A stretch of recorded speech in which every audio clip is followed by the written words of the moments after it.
Orange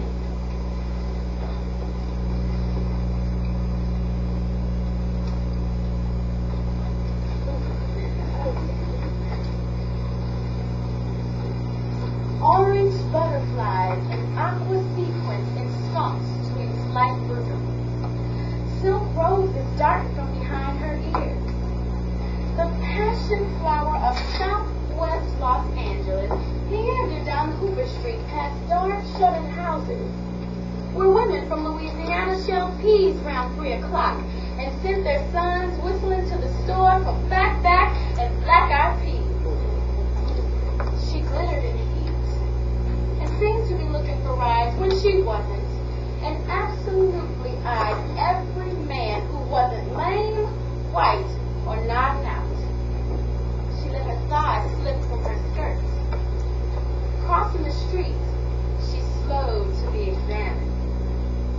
And she never looked back to smile or acknowledge a sincere, "Hey, mama," or to meet the eyes of someone purposely finding something to do in her direction. She was sewing, and the rhinestones etching the corners of her mouth suggested tears. Fresh kisses that had done no good. She always wore her stomach out. Lined with small iridescent feathers, the hairs around her navel seemed to dance. And she didn't let on she knew. From behind her waist was aching to be held. The pastel ivy drawn on her shoulders to be brushed with lips and fingers, smelling of honey and Jack Daniels. She was hot. A deliberate coquette who never did without what she wanted. And she wanted to be unforgettable. She wanted to be a memory. A wound to every man arrogant enough to want her. She was the wrath of women in windows, figuring shades. Old lace curtains camouflaging despair and stretch marks. So she glittered honestly, delighted she was desired.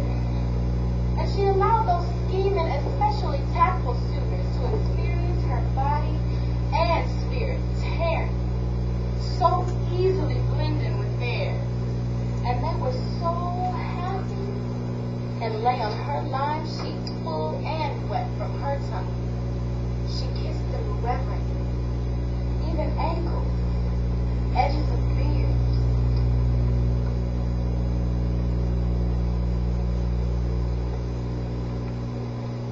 Around 4:30 a.m. she rose, moving the arms and legs that entrapped her. She sighed, affirming the sculptured name. She made herself a bath of dark, musk oil Egyptian crystals in Florida water to remove his smell, to wash away the glitter, to watch the butterflies melt into suds, and the rhinestones fall beneath her buttocks like smooth pebbles in Missouri Creek. Laying in water, she became herself. Ordinary brown braided woman with big legs and full hips. Regular.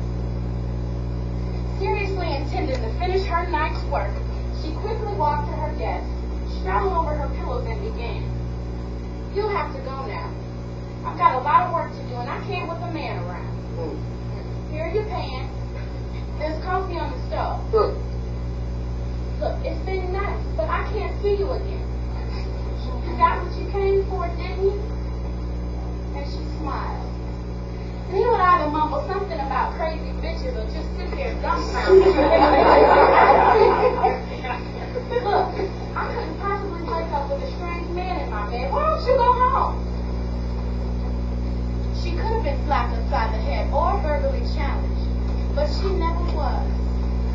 And those who fell prey to the dazzle of hips painted with orange blossoms and scented magnolia wrists had wanted no more than to lay between her sparkling thighs.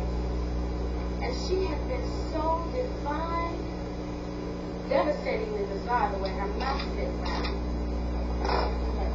And now, here she stood, a regular colored girl full of the same malice, livid indifference